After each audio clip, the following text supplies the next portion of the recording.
Les amis, salut à tous.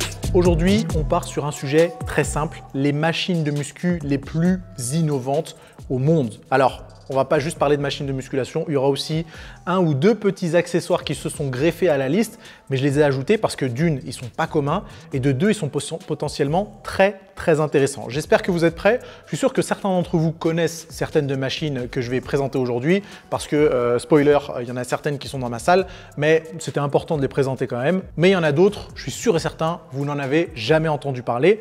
On va voir à quoi elles servent et pourquoi il n'y a pas plus de salles de sport qui en sont équipées. Parce que c'est quand même un peu malheureux qu'en France, on soit limité à Technogym et Matrix. Alors, j'ai rien contre Technogym et Matrix, mais si en fait, j'ai quelque chose. C'est pas des bonnes machines. Voilà, tout simplement. Moi, ce que j'aimerais, c'est qu'on soit équipé de foutues machines Prime dans toutes les salles de sport de France, mais peut-être qu'on y arrivera un jour. Mais vous allez voir que certaines autres marques que je vais vous présenter aujourd'hui sont aussi très intéressantes et parfois existent en France également. Avant de commencer les amis, vous me faites un peu plaisir.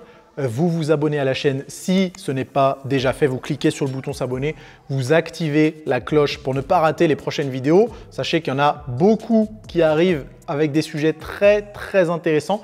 Ça serait dommage de manquer ça. Cliquez sur le bouton s'abonner, activez les notifications, je vous en remercie. Ok, première marque, probablement la plus connue des marques inconnues, c'est la marque Hoist Fitness. Je sais qu'il y a certaines salles de sport en France qui en sont équipées et ça c'est plutôt cool parce que pour moi c'est quand même une marque qui sait ce qu'elle fait. Les machines sont en général très bien faites, le mécanisme est bien réfléchi, on comprend bien que les ingénieurs qui sont derrière ces machines de musculation font eux-mêmes de la musculation. Et ça fait plaisir et je peux vous garantir que ce n'est pas le cas de toutes les machines qui existent sur le marché. C'est quoi les spécificités des machines Hoist? C'est que pendant votre mouvement, la machine en elle-même va bouger. C'est assez particulier à voir, je vous mettrai des vidéos d'illustration pendant que je parle. Mais effectivement, sur de la presse à cuisse par exemple, c'est pas juste le plateau qui va bouger, c'est aussi le dossier qui va vous ramener vers le plateau à chacune des répétitions. Pour du tirage vertical, c'est pas juste les poignets qui vont bouger, mais c'est aussi votre siège qui va bouger de haut en bas. C'est très particulier. Perso, je les ai testés uniquement aux États-Unis et chacune des machines Hoist que j'ai testées provoquait une très bonne sensation. Et la logique biomécanique d'avoir des machines comme ça, c'est que ça modifie un petit peu la courbe de résistance et ça rajoute beaucoup de confort en fait à l'exercice en lui-même. Lorsque j'ai testé le tirage vertical Hoist, je dirais pas que c'est un changement radical, mais clairement on sent qu'on est sur une machine qui est bien faite et on a tout le loisir de se concentrer sur la contraction musculaire plutôt que se dire « Ah putain, je suis mal calé, la machine est mal faite, la trajectoire est mauvaise, etc. » Si jamais vous avez déjà testé les machines Hoist, dites-moi en commentaire, dites-moi où est-ce que vous les avez testées parce que je serais curieux de savoir quelles sont les salles de sport qui en sont équipées en France. Comme ça nous permettra de partager aussi un peu les bons plans dans les commentaires. Deuxième marque, vous la connaissez tous, Prime Fitness. Alors je ne suis pas sponsorisé par Prime, j'aimerais bien mais ce n'est pas le cas. Et j'en reparle encore une fois, même si j'ai déjà abordé le sujet sur ma chaîne YouTube. Mais je sais que beaucoup d'entre vous me demandent quelles sont ces machines lorsque je les poste en story Instagram. Beaucoup des machines Prime Fitness ressemblent à n'importe quelle autre machine de n'importe quelle autre marque. Sauf qu'il y a une spécificité sur ces machines, c'est qu'on peut modifier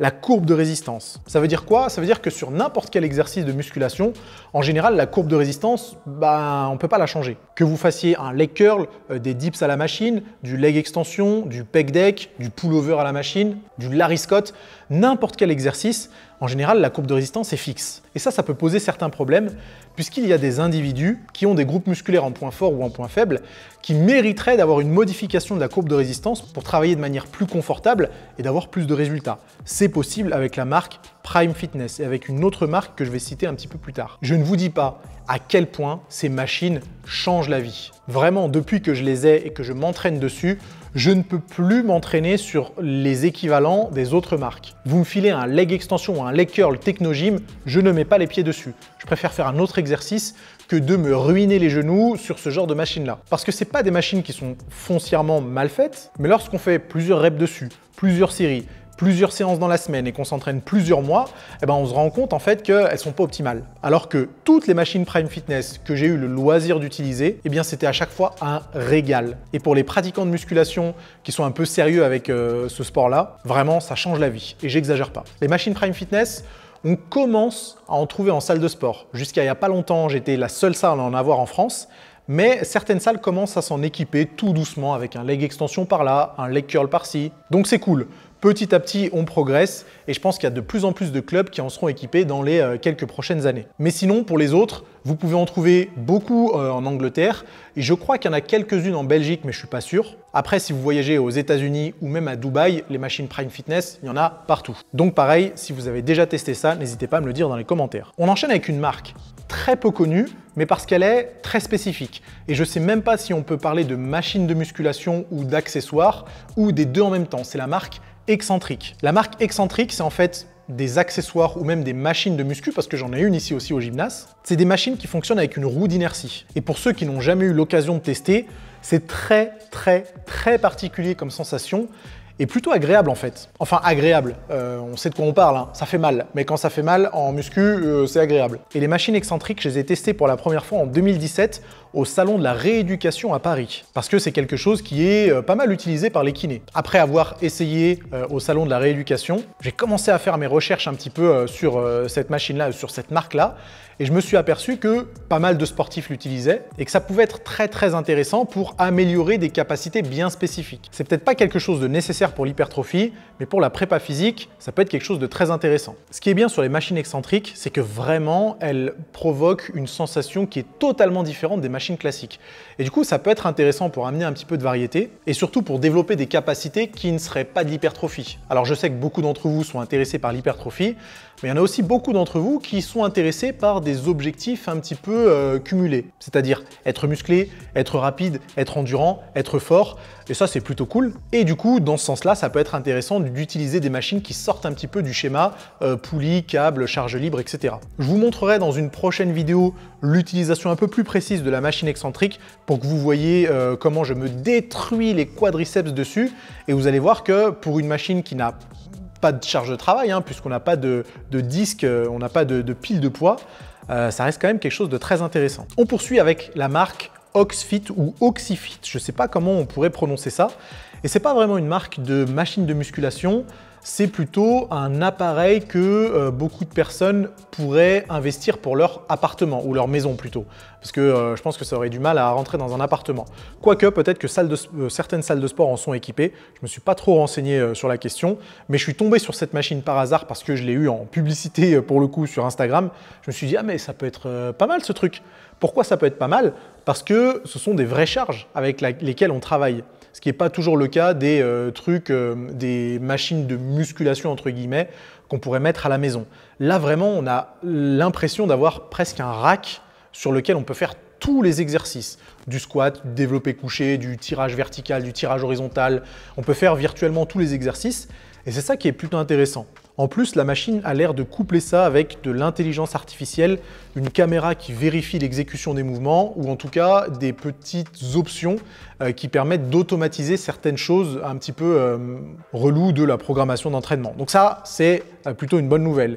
Et surtout, sur leur page, je voyais qu'il y avait des sportifs de haut niveau qui l'utilisaient. Bon, on ne sait pas si c'est juste de la pub ou si effectivement ils l'utilisent dans leur quotidien. Mais clairement, moi, c'est une machine que j'aimerais beaucoup essayer parce que je pense que je peux trouver l'utilité pour certains types de clients bien spécifiques qui n'auraient pas le temps de s'entraîner en salle de musculation ou qui auraient envie de centraliser toutes leurs séances sur une seule et même machine.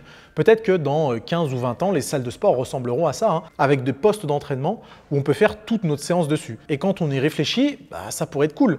Ça pourrait être cool parce que ça éviterait les déplacements dans une salle et que ça permettrait d'avoir réellement une expérience personnalisée. Donc dites-moi ce que vous pensez de ce genre de machine. Si un jour vous voyez vous entraîner en salle de sport avec ce genre de truc, des machines où il n'y a pas des disques physiques, mais où la charge de travail est gérée un petit peu différemment. Perso, je ne pense pas que ça me dérangerait. Je pense que ça pourrait être une expérience un petit peu différente et pourquoi pas tester. Donc je me tâte à leur envoyer un petit message et faire un petit vol aux États-Unis pour voir si jamais je pourrais m'entraîner dessus et vous faire une vidéo sur l'expérience. Je vais me renseigner pour voir si c'est possible. La marque suivante, c'est Gym80. C'est une marque un petit peu old school et ils ont une gamme de machines qui s'appelle, je crois, PureCraft, quelque chose comme ça. C'est des machines assez spéciales puisqu'il y a également une résistance variable comme les machines Prime. Alors le mécanisme est totalement différent, mais je l'ai trouvé tellement intéressant que je ne pouvais pas ne pas en parler dans cette vidéo. Cette gamme de machines de musculation, je crois que ça n'existe pas en France. J'ai vu juste une salle aux États-Unis, un Gold Gym aux États-Unis, montrer comment elle fonctionnait. Donc peut-être que c'est disponible que là-bas. Pourtant, je crois que c'est une marque européenne. Il me semble que c'est une marque allemande. Donc probablement qu'il y a des salles en Allemagne qui en sont équipées. En tout cas, Gym 80, c'est une marque qui est plutôt connue, mais cette gamme-là, Purecraft, perso, j'en avais jamais entendu parler. Et le principe de ces machines-là, c'est de faire un exercice avec une charge donnée. Donc, vous mettez les disques de chaque côté sur la machine comme n'importe quelle autre machine. Mais quand vous arrivez à l'échec musculaire, vous avez une petite goupille qui vous permettra de faire glisser les poids le long d'un certain axe. Et en fait, les poids qui glissent, ça va vous permettre de rapprocher les poids du point de rotation et du coup d'alléger la charge. Donc en fait, sans retirer les disques, vous avez une dégressive qui se fait presque instantanément. Par exemple, vous faites une série de 10 avec 2 disques de 20 de chaque côté. Une fois que vous n'en pouvez plus, vous activez la petite goupille, le poids il glisse et même en ayant toujours 2 poids de 20 de chaque côté, forcément l'exercice sera plus simple puisque le poids se rapproche du point de rotation. Je ne sais pas si vous voyez ce que je veux dire. C'est plutôt ingénieux comme mécanisme. Malheureusement, il n'y a que 2 points. Vous n'avez que 2 positions possibles, la position haute et la position basse. Pour avoir un vrai dégressif, ça aurait été tellement génial que le poids puisse descendre progressivement, petit à petit, au fur et à mesure de la série pour faire une série virtuellement interminable.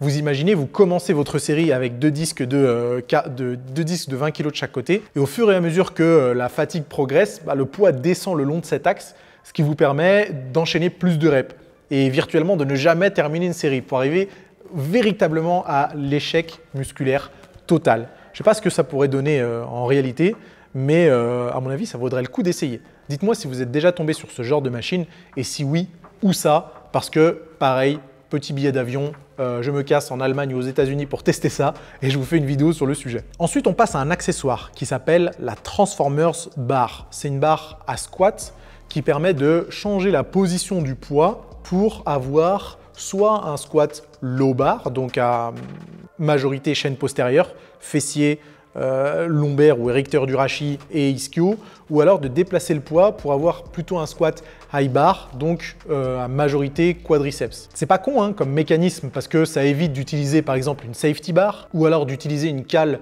à mettre sous les talons pour augmenter la flexion de genou. Là, avec une seule barre et les différents réglages qu'on peut faire sur la barre, ça nous permet d'avoir un tout en un. Je pense que c'est plutôt une barre qui est intéressante à avoir quand on s'entraîne à la maison et qu'on n'a pas la possibilité ou la place plutôt d'avoir plusieurs barres. Là, on a une barre tout en un qui nous permet de virtuellement cibler tout le bas du corps.